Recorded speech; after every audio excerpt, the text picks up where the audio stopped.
중국 여행객 얘기를 좀 나눠봤으면 좋겠습니다. 이동영 차장 나오셨는데 좀 인사를 드리고요. 자, 중국 여행객이 무비자로 제주도에 옵니다. 그런데 입국 거부하는 경우가 꽤 있다면서요. 근데 이유가 있는 것인지 논쟁이 좀 시작되고 있는 것 같죠? 예, 중국의 한 매체가 보도를 해서 화제가 되고 있는데요. 중국 국경절 연휴였던 1일부터 7일 사이에 무비자로 한국에 들어올 수 있는 제주 지역을 여행하려던 루커 중에서 100명이나 되는 인원이 공항 내에 구류가 돼 있었다. 제대로 관광은커녕 공항을 빠져나가지도 못하고 공항 당국에 붙잡혀서 4박 5일 이상 머물면서 있다가 사실상 강제 추방되는 일이 있었다라고 중국의 신경보라는 매체가 대대적으로 보도를 했습니다. 자, 지금 보시는 저 사진, 저게 제주 공항 내 모습이겠군요. 그렇습니다. 뭐 창문도 없는 방에서 많은 사람들이 저렇게 밀폐된 좁은 공간에 있었다라는 게 중국 매체들의 불만 중에 하나의 주요 내용입니다. 네, 그런데 뭐 보통 저렇게 될 수 있는데 입국 불허 저렇게 도장도 찍혔는데요. 이유가 뭐죠? 공항에 저렇게 붙잡아 놓고 무비자로 들어올 수 있다는 사실은 많은 분들이 알고 있는 사실입니다. 제주도에요. 중국 관광객들이 비자 없이도 들어올 수가 있습니다. 하지만 아무나 정말 이렇게 들어올 수 있는 건 아니고요. 단체 관광객들에 한해서 내가 어느 숙소에 머물 것인지 증명할 수 있는 예약 서류 이런 것들을 기본적으로 갖춰야 무비자 입국이 가능합니다. 근데 실제로 볼까요? 신경보가 보도한 거 보니까 한 관광객의 말을 인용했는데 호텔 예약서가 인쇄된 게 없다는 이유. 그렇습니다. 그런 거 또 어디로 여행 다닐지 계획도 잘 모른다는 이유만으로 여권도 뺐고 비행기 티켓도 뺐고 작은 방에서 부인과 함께 묶어놨다 뭐 그 얘기네요. 그렇습니다. 뭐 일부에서는 또 이런 이야기도 있습니다. 지금 보신 이렇게 어떤 서면으로 된 호텔 예약서가 없었다는 이유뿐만이 아니라 직접 얼굴을 보고 물어봤는데 당신 어디 관광을 할 것이냐라고 물어봤는데 제대로 대답을 못해서 여행 목적이 불분명하다는 이유로도 이렇게 공항 내부에 억류돼 있었던 사람들이 있었다고 이렇게 보도가 되고 있습니다. 일단 신경보라는 그 매체가 보도를 했는데 이정훈 여기 공신력이 있는 매체죠? 글쎄요, 뭐 그것까지는 정확하게 모르겠습니다. 그 중국의 공산당 기관지 광명일보라고 문화 관련 보도를 많이 하는 광명일보하고 자유주의적 비판 언론인 남방 미디어 그룹이 합작으로 해서 2003년에 만든 언론이라고 하는데요.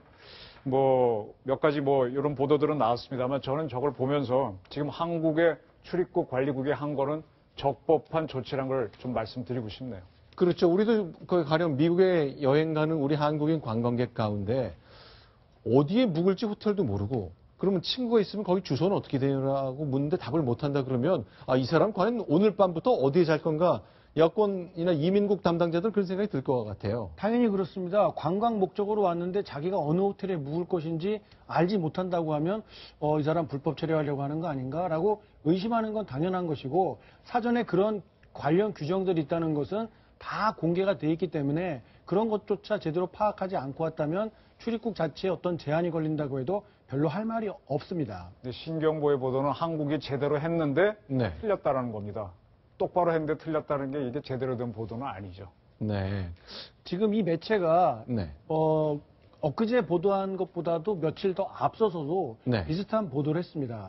이 대구공항에서 환승을 해서 제주로 가려던 그 중국 관광객 2명이 역시 비슷한 이유로 어디에 갈 건지 제대로 말을 하지 못했고 혼자 왔다는 이유로 억류돼 있었다라고 하면서 그 기사도 대대적으로 보도한 사실이 있습니다.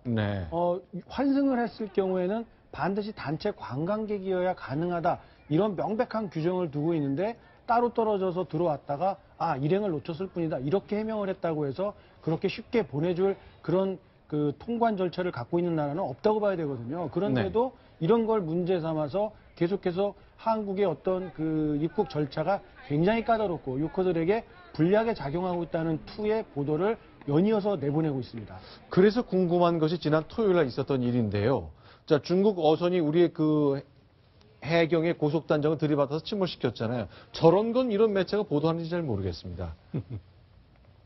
글쎄요, 지금 보신 저 장면 바로 토요일 날 장면이잖아요. 그렇습니다. 중국 어선이 불법 어로 행위를 하고 있는 것을 우리 해경이 적발을 하고 출동해서 단속하는 과정에 있었습니다만 우리 출동한 고속단정을 고의로 들이받고 침몰시키는 공권력에 대한 정면 도전 그리고 불법 행위에 대한 아주 폭력적인 방법을 사용했는데도 불구하고 이런 내용들은 사실 중국 매체에서 보도를 하지 않고 있습니다. 그러니까 자, 국가와 국가 간에서 민족주의로 무장하면은요 답이 없습니다. 그래서 자기네가 한 피해만 강조하고 자기네가 저지른 건 공정하게 보도하지 않으면은 나중에 충돌로 가는데 지금 불행히도 그러니까 지난해까지는 한중 관계가 FTA도 발효시키고 뭐 여러 가지 정상회담도 여러 번 하고 매우 좋았지만은 지금은 지난번에 그 중국하고 일본의 쌩까꾸 문제 가지고 민족주의 대결로 가듯이 한중 관계도 사드 배치 등등을 놓고 그쪽으로 간다고 봐야 될 것 같습니다.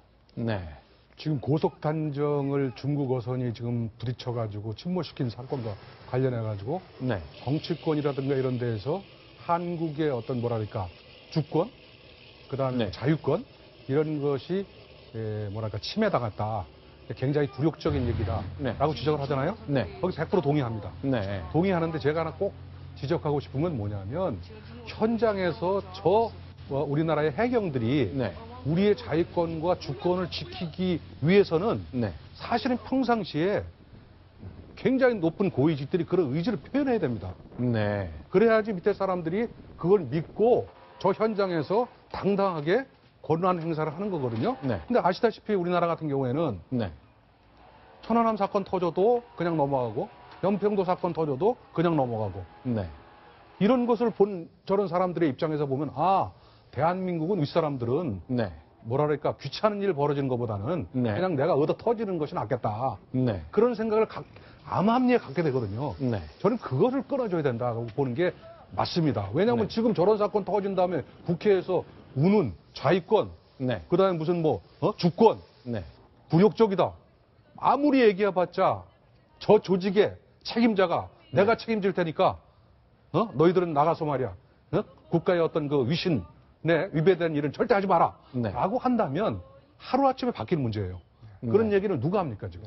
지금 저기 성광탄에 의해서 불이 난 거는 우리 쪽에서는 성광탄에 의해서 불이 났다는 것까지 보도를 해줬습니다. 그렇죠. 언론은 상당히 객관성이 있다고 보이는데 중국은 그렇게 안 하고 있거든요. 저는 저걸 보면서 사드 배치를 하겠다고 발표했을 때 더민주를 중심으로 한 국회의원 6명이 중국을 방문해서 뭐 학술 회의인지 뭔지를 하고 돌아왔거든요. 그 정도로 의식이 있는 국회의원들이라면 이런 경우에 중국에 가서 당당하게 항의도 좀 해줘야 됩니다. 그래야 저도 국회의원들을 내가 준 세금 갖고 밥값 하는구나 이렇게 생각을 하죠. 이럴 때는 가만히 있고 그럴 때만 나가면 이거는 정치꾼 아니냐 이렇게 볼 수 없습니다. 실제로 이제 오늘 아침 여야 할 것 없이 다 이게 비판적인 얘기가 있었습니다만 우상호 원내대표 얘기도 말씀을 좀 드리겠습니다. 역시 이제 이런 얘기를 평소에 꾸준히 여건 야건 정당에서도 해주고 정부를 이끄는 그 행정부의 고위직도 해줘야 한다는 그렇죠. 얘기죠. 왜냐하면 현장에서 짧은 시간 동안에 그걸 판단해가지고 실행하는 사람은 하위직이거든요. 그 사람들 머릿속에 내가 이렇게 하는 것이 옳다. 절대 나는 내가 옳은 일을 하고 있고 나는 보호받을 것이다 라는 생각을 하도록 해줘야지 행동이 나오는 거지. 야 이거 총 쐈다가 말이야 혹시 책임져야 되는 거 아니야? 위에서 귀찮아하는 거 아니야? 못하는 거죠 뭐. 알겠습니다. 선조치 후복을 해도 아무런 문제가 없겠다라는 확신을 이제 현장 지휘관이 해야 되는데 그러려면 이제 상층부에서 늘 주기적으로 믿음을 심어줘야 하는 것. 해경이 됐건 NLL을 지킨 우리의 해군이 됐건 마찬가지입니다. 일이 생길 때마다 북한 배가 군함이 이제 NLL을 넘어서 남쪽으로 내려올 때 이제 청와대를 바라보고 쏠까요 말까요를 물었던 지난 15년에 반복된 잘못, 이제 고리를 끊어야 될 때가 된 것이죠. 저런 사건이 일어나면은 해경 자체 조사, 감사원 조사, 국정감사 해갖고 하도 조사가 들어가니까 아무것도 못 하거든요. 더군다나 국회가 조사 들어가게 되면은 언론까지 떠들고 하니까 하는데 우리 국회의원들이 저 문제에 대해서는 국회의원이 잡아주면 많이 변할 겁니다. 그래서 국회의원들이 안 잡아주고 저걸 또 불러갖고 왜 그때 초동 대처가 미흡했냐고 우리끼리만 조사하고 우리끼리 야단치니까 이게 문제거든요. 이럴 경우에는 딱 국익을 위해서 중국에 가서 당당히 야단치고 야당도 여당도 그런 모습을 보여야지 맨날 우리끼리 싸우면 어떡합니까? 알겠습니다. 일단 야당에서 먼저 얘기를 해주었으니까 이런 기조가 계속 이어지기를 저희도 계속 주기적으로 관찰을 좀 해야 되겠네요. 알겠습니다.